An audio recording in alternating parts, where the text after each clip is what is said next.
Jackson, straight ahead, touchdown, Bo Jackson.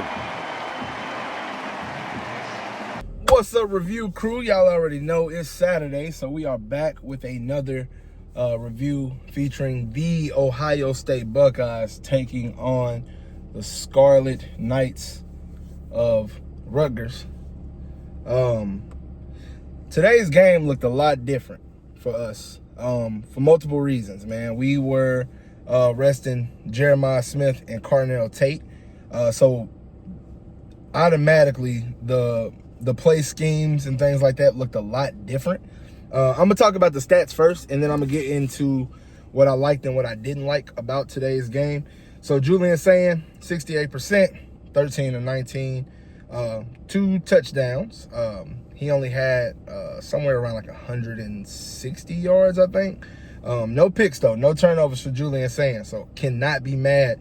Bo Jackson with 19 carries for 110 yards, good enough for 5.8 on the average, and 2 touchdowns, man, including this explosive run that, I mean, quite honestly, when you look at him and Isaiah West, when they find seams, they make the defense pay.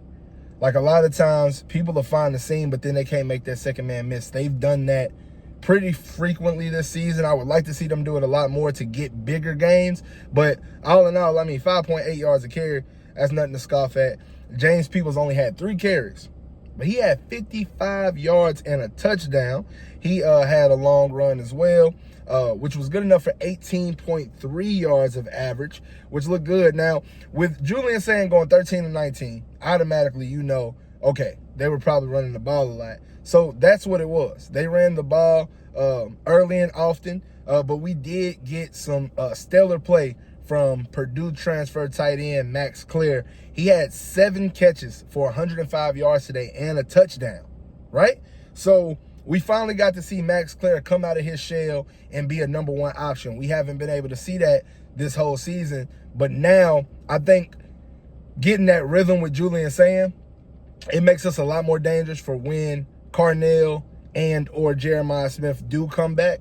I hope we have at least one of them next week. If we don't, that Michigan game is going to be scary. It is going to be terrifying. Still riding with us regardless till the wheels fall off. But yeah, Brandon Ennis had 2 catches for 10 yards, very lackluster. But one of them was on a beautiful dime by Julian Sayin, which was resulted in a touchdown, which was amazing. Shout out to Brandon Ennis for that. Caden Curry, man. Let's talk about Caden Curry. So, if y'all remember, against Washington, he had a 5-sack game, which is why he's so high this year in sacks. I think he has 10 as of now. 10 sacks on the season. Today he had a strip sack, reminiscent of Jack Sawyer against Texas last year when he sacked Quinn Ewers to basically ice the game in the 4th quarter of the semifinals. Caden Curry, though, man, like, when you see this kid play football, he's different, man, because you might not see it in a stat sheet, but he sets the edge so well, and he's always back at the quarterback, man. No matter what, you see number 92 back there balling his ass off. Caden Curry is phenomenal. And I want to talk about Caden McDonald because, what's his name? Joe Klatt.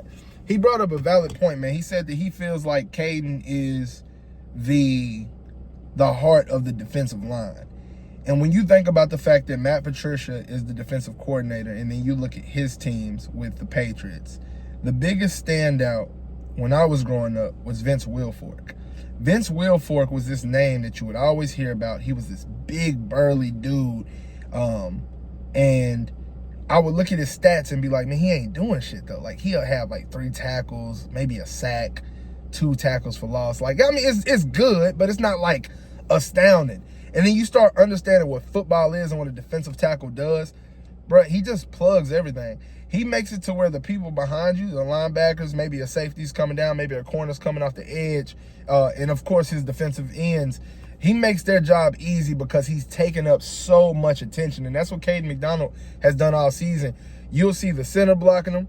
You'll see the guard blocking him. Sometimes you'll see the right tackle pull to try to chip him a little bit. That's 3 defenders on the line that we predominantly play a 4-2-5 defense.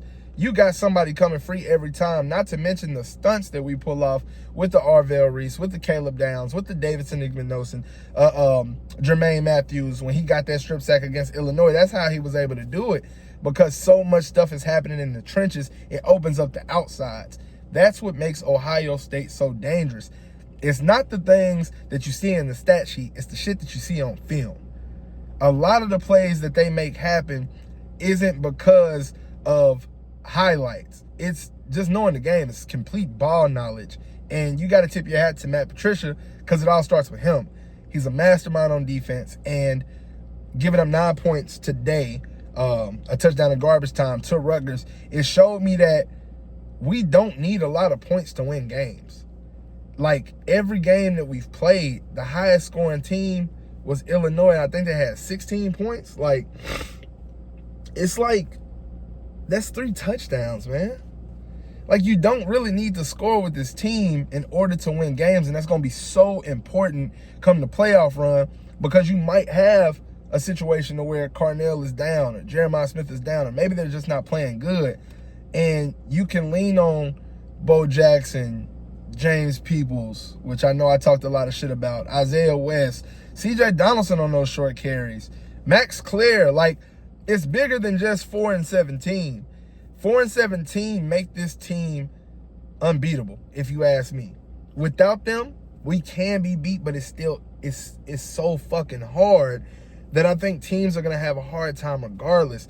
And when you get into that film room and you're studying, it's like, pick your poison, man. Like, it's not much you can do against this team. 42-9 in Columbus, Ohio for senior night, man. Sad to know we'll never see Davidson Igmanosin in that stadium again. Well, to the playoffs, Sonny Styles. I think Caden McDonald might be a senior too, man. We got some seniors, and then, of course, you know, the guys who are going to the league as well. And Carnell Tate. It sucks. It sucks, man. Maybe Carnell Tate will stay another year since the injuries have kind of got him. Maybe that might come up in draft projections and make him stay, but we'll see, man. All in all, I don't really have any complaints today. The game was ugly because it was something that we weren't used to, but putting up 42 points in the game, that's nothing to be ashamed of, man. And only giving up 9. And again, I have to reiterate, 6 in garbage time. Tried to go for 2. We got a pick in the end zone. So yeah, man, I really, really love this Ohio State team. I got complete confidence in us moving forward. But we definitely need Carnell and Jeremiah Smith to get well, because with them, it just makes it automatic, man. It's just the engine just, it won't stop. It won't stop, man. But what did y'all think about today's game? And who y'all got the upsets for today, man? I think USC might handle Oregon. If they don't, I think they'll cover the spread. I took them for the spread. It's 10.5. That's decent. So we'll see, man. But until next time, like always, y'all know what we're going to do. We're going to leave this one in the review.